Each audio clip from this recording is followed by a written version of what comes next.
हैं, सरकार ने स्कूल कॉलेज भी बंद कर दिए मुजफ्फरनगर में, क्या कहना है आपका?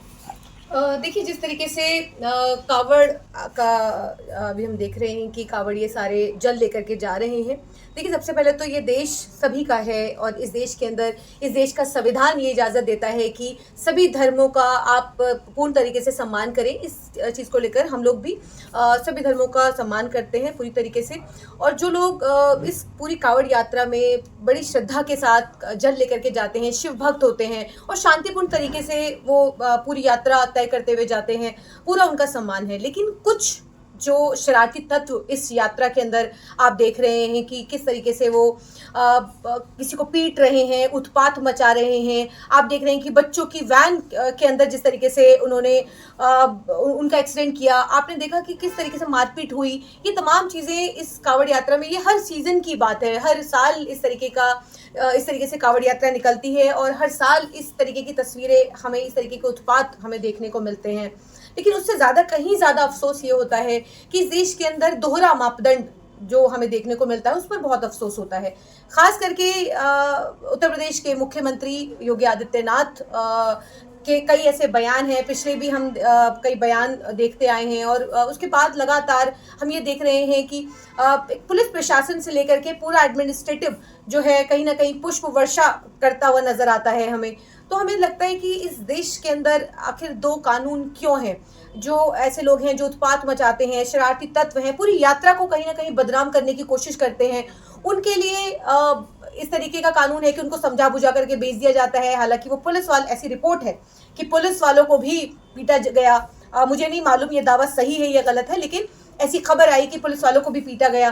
मुझे बताइए, मैं तो योगी आदित्यनाथ जी से पूछना चाहती हूँ कि 60,000 से ज्यादा पुलिसकर्मी आपने लगाए, बावजूद आप शांतिपूर्ण तरीके से इस यात्रा को आप ये पूरे साल जो ये यात्रा निकलती है, ये 1-1.5 महीने का जो ये वक्त होता है, इस पूरे 1-1.5 महीने के वक्त में इस शांतिपूर्ण तरीके से यात्रा नहीं निकल पाती है। ये उत्पात, ये कहीं ना कहीं आप जो आपकी पुलिस है, ये पूरा आपका पुलिस प्रशासन जो है, ये कहीं ना कहीं फेल नजर आता है।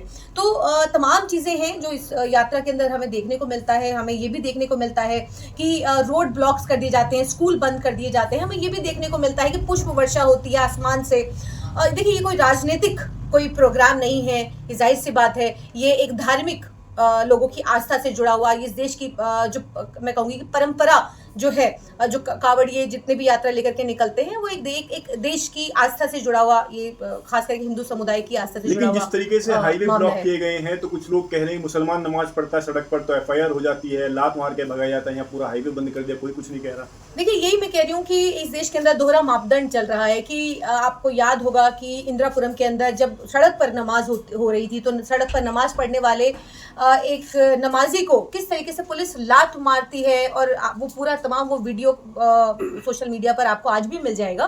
तो हम पूछना चाहते हैं कि कावड़ यात्रा निकालने पर तो आप रोड पूरा बंद कर देते हैं, स्कूल की छुट्टियां अनाउंस कर देते हैं, और वहीं दूसरी तरफ एक समुदाय की नहीं है, लेकिन बात यह कि इस देश के अंदर दोहरा मापदंड क्यों है? इस एक समुदाय के लिए इस तरीके की व्यवस्था की हिंसा होने पर घरों पर बुलडोजर चला दिए जाते हैं, लेकिन वहीं दूसरी तरफ आप पिछले साल अगर हम बात करें कि इन तमाम कावड़ यात्रियों ने, आपने जगह जगह ढाबे, पूरे जो वो हाईवे पर ढाबे हैं, उन सभी ढाबों को तोड़ के तहस नहस कर दिया, लोगों के व्यवसाय खत्म कर दिए थे, याद होगा आपको। लेकिन उन पर कितने मुकदमे हुए, कितनी मुझे बताइए कार्रवाई हुई, कितने बुलडोजर चले। तो ये एक तरफा कानून तो सभी के लिए समान है, तो फिर एक समुदाय के लिए अलग कानून क्यों, एक अलग मापदंड क्यों, और दूसरे समुदाय के लिए अलग मापदंड क्यों? लेकिन ACP अनुज चौधरी तो कह रही है ना कि नमाज तो मस्जिद में भी हो सकती है, लेकिन कांवड़ मार्ग तो एक ही है, कहाँ से गुजरेंगे फिर कांवड़िए? नहीं, देखिए, नमाज पढ़ने के लिए बिल्कुल मैं इस बात से सहमत हूँ कि नमाज पढ़ने के लिए मस्जिदें हैं, लेकिन जिन मस्जिदों को आप सुनियोजित तरीके से तोड़ रहे हैं, जिन मदरसों को आप तोड़ रहे हैं, और वो जो लोग सड़क पर नमाज पढ़ने पर मजबूर हैं, 2 मिनट की नमाज से आपको आपत्ति है, लेकिन आप महीनों के लिए आप सड़कें ब्लॉक कर देते हैं। ये सड़कें नहीं ब्लॉक हो रही हैं, ये कोई राजनीतिक प्रोग्राम हो रहा है, ये धार्मिक प्रोग्राम है। तो इस देश के अंदर चाहे वो धार्मिक हो चाहे राजनीतिक हो, सड़कें किसी के लिए भी ब्लॉक नहीं होनी चाहिए। मैं सभी धर्मों का सम्मान करती हूँ, लेकिन एक समुदाय के लिए अलग और दूसरे समुदाय के लिए अलग, ये कैसा ये कानून इस देश के अंदर आखिर क्यों है? ये देश तो सभी का है, हिंदू, मुस्लिम, सिख, ईसाई, जैन, बौद्ध सबका है। तो फिर एक समुदाय के लिए अलग क्यों है ये पुष्प वर्षा, क्यों है अलग कानून, क्यों है? अगर आपस में जिस तरीके से हमने देखा कि कावड़ी उत्पात मचा रहे थे, तो उस पर कोई कार्यवाही क्यों नहीं हुई, क्यों समझा बुझा करके भिजवा दिया गया, क्यों कोई बुलडोजर नहीं चलाया गया? तो इस देश के अंदर दोहरा मापदंड है कि हम सब जानते हैं। अच्छा, मुख्यमंत्री योगी आदित्यनाथ का एक बयान भी वायरल हो रहा है, उसमें वो कह रहे हैं अगर आपको अनुशासन सीखना है तो हिंदुओं से सीखिए। देखिए, किसी को भी किसी से भी अनुशासन सीखने की जरूरत नहीं है। मुझे लगता है कि सरकार की जिम्मेदारी है कि सुरक्षा सुनिश्चित करे। सरकार की जिम्मेदारी कोई धार्मिक यात्राएं कराना सरकार की जिम्मेदारी नहीं है।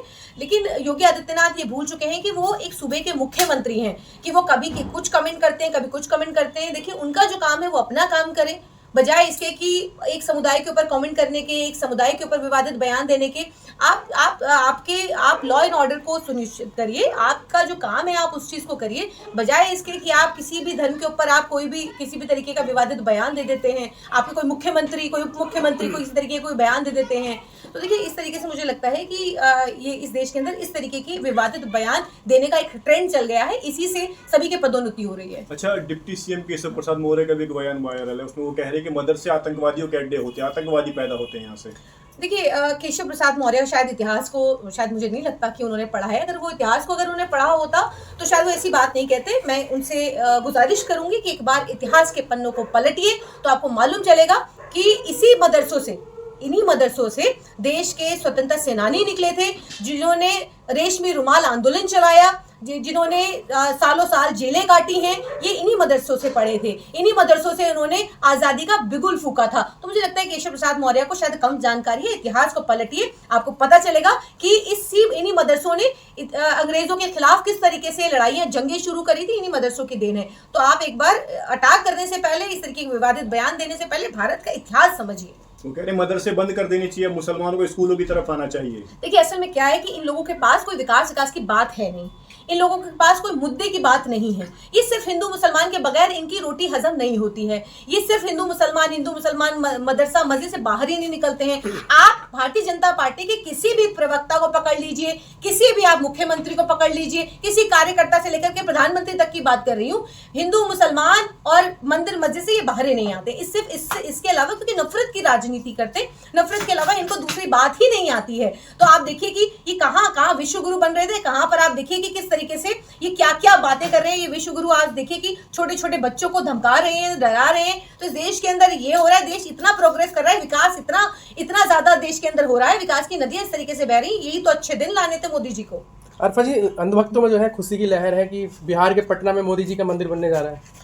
देखिए, जो खास करके जो अंधभक्त हैं, जो चंद मुट्ठी भर हैं, मैं कहूंगी उनको, क्योंकि मुट्ठी भर हैं। आज इस देश ने के जनजी मैं कहूंगी कि ने जंतर मंतर पर दिखा दिया था, जिसकी वजह से प्रधानमंत्री जी को फ्रेंड्स कहते हुए रील बनानी पड़ी, और आकर रातों रात में, क्योंकि उनकी नींदें उड़ गई थी, इसी देश के जो खास करके जो आज युवा पीढ़ी है, जो देश का भविष्य है, उन्होंने ये दिखा दिया था, एक यूनाइट होकर के ये बता दिया था सरकार को, सरकार की आंखों में आंखें डाल करके। बाद में आप कुछ भी मुकदमे करते रहिए, लेकिन ये बता दिया था कि ये तानाशाही जो आप कर रहे हैं, ये हिंदू मुसलमान जो कर रहे हैं, ये इस देश के अंदर नहीं चलेगा। अगर आज का युवा जाग गया तो जो अंधभक्त हैं, अंधभक्तों के लिए इस तरीके के नॉन बायोलॉजिकल इस तरीके के बयान देते रहते हैं। विश्व गुरु 56 इंच की छाती, अच्छे दिन, काला धन, ये तमाम बातें करते हैं, फिर कहते थे वो तो जुमला था। तो छोड़ दीजिए उन बातों को। कुछ लोग तो भगवान मान लिए ना, मंदिर बना तो अपने आप को तो कह ही रहे हैं ना, अपने आप को तो भगवान कह ही रहे हैं। वो तो राम जी उन्हें नहीं लाए हैं, वो राम जी को लेकर आए हैं। तो ऐसा मानने वालों के अंधभक्त आप समझिए ना कैसे होंगे, तो उनको पूजने वाले लोग कैसे होंगे आप समझ जाइए, जो अपने आप को वो खुद ही भगवान और अवतार बता रहे हैं। तो सोचिए कि आप जो उनको तो आप खुश हैं मोदी जी का मंदिर बन रहा है मोदी जी के नाम पे? नहीं, मैं देखिए, ऐसा है, इस देश का जो एक पढ़ी लिखी लॉबी है, जो खास करके जो इस देश के अंदर विकास की बात करती है, जो इस देश के अंदर संविधान की बात करती है, वो ऐसे लोगों को कभी भी ऐसे पदों पर देखना पसंद नहीं करती है। और इसीलिए जब सरकार से हम सवाल करते हैं तो हमें एंटी नेशनल बता दिया जाता है, आतंकवादी, देशद्रोही, और न जाने क्या क्या बता दिया जाता है। तो देखिए, मेरी खुशी तो आप छोड़ दीजिए, लेकिन हम लोग वो लोग हैं जो सरकार से सवाल पूछने का काम करते हैं। तो हम कभी भी आप ये समझिए कि हम कुछ भी बोलेंगे तो हम उनके खिलाफ ही उनको लगेगा कि हम उनके खिलाफ ही कांग्रेस नेता कह रहे हैं कि मोदी जी को माफी मांगनी चाहिए, उन्होंने छात्रों पर जो लाठीचार्ज कराया है, पैलेट गन चलवाई है, उसके लिए माफी मांगनी। अब तो लगता है माफी मांगने की जरूरत है उनको, तो प्रधानमंत्री है, सबसे ऊपर है। नहीं देखिए, माफी तो भारतीय जनता पार्टी के हर एक कार्यकर्ता को, हर एक मुख्यमंत्री को, प्रधानमंत्री से लेकर के होम मिनिस्टर से लेकर के सबको मांगनी चाहिए। मैं कार्यकर्ता इसलिए कह रही हूं क्योंकि कार्यकर्ता के भेष में जिस तरीके से भारतीय जनता पार्टी के जो लोग वहां पर हेलमेट पहन करके पहुंचे थे और छात्रों पर जिस तरीके से लाठी बरसाई थी, सबके तमाम वीडियोस मौजूद हैं। उसके बाद अगर मुख्यमंत्री की बात करें तो मुख्यमंत्री के बयान आप अगर निकाल करके देखेंगे तो किस तरीके से छात्रों को गाली देते हुए वो नजर आए थे, तो उनको माफी मांगनी चाहिए। तीसरा, प्रधानमंत्री जी क्योंकि दुनिया भर के, देश भर के अंदर जो भी कुछ होता है वो प्रधानमंत्री जी की वजह से होता है। तो आज जो 21 छात्रों की मौत हुई वो भी प्रधानमंत्री जी की वजह से हुई, तो इसके लिए प्रधानमंत्री जी जिम्मेदार है, प्रधानमंत्री जी को माफी मांगनी चाहिए। तो जब क्रेडिट आप लेना जानते हैं तो देश के अंदर अच्छी चीजों के लिए आप क्रेडिट लेते हैं, नासा तक पहुंचने का तो क्रेडिट लेते हैं आप, तो फिर आप इस चीज का क्रेडिट क्यों नहीं लेंगे कि जो 21 छात्रों की जान गई? देश के अंदर जो ये तमाम चीजें मणिपुर से लेकर के छात्रों की नीट पेपर लीक तक की जो बातें हैं, इसके जो परिणाम आए हैं, इसका क्रेडिट किसको जाएगा? मोदी जी को जाएगा। तो इसके लिए उन्हें इस्तीफा भी देना चाहिए, जो कि छात्रों की मांग थी। धर्मेंद्र प्रधान से लेकर के होम मिनिस्टर से लेकर जो पैलेट गन की आपने बात की, पैलेट गन चलाने को लेकर के राहुल गांधी जी ने ये साफ तौर पर जांच की मांग की है। सुप्रीम कोर्ट की जो कमेटी की एक कमेटी गठित करने की बात की है, इस पर बात होनी चाहिए, एक कमेटी गठित होनी चाहिए और एक फिर कमेटी बन करके और फिर जांच होनी चाहिए। लेकिन रमेश बिधूड़ी तो कह रहे हैं वहाँ पे छात्र नहीं थे, पंचर पुत्र थे, सब पंचर लगाने वाले थे, ताली ठीक करने वाले थे। अब्दुल, देखिए, रमेश बिधूड़ी हम सब जानते हैं, ये वो सांसद थे जो अपने साथी सांसद को आतंकवादी, उग्रवादी, कठमुल्ला, न जाने क्या क्या उन्होंने बोला।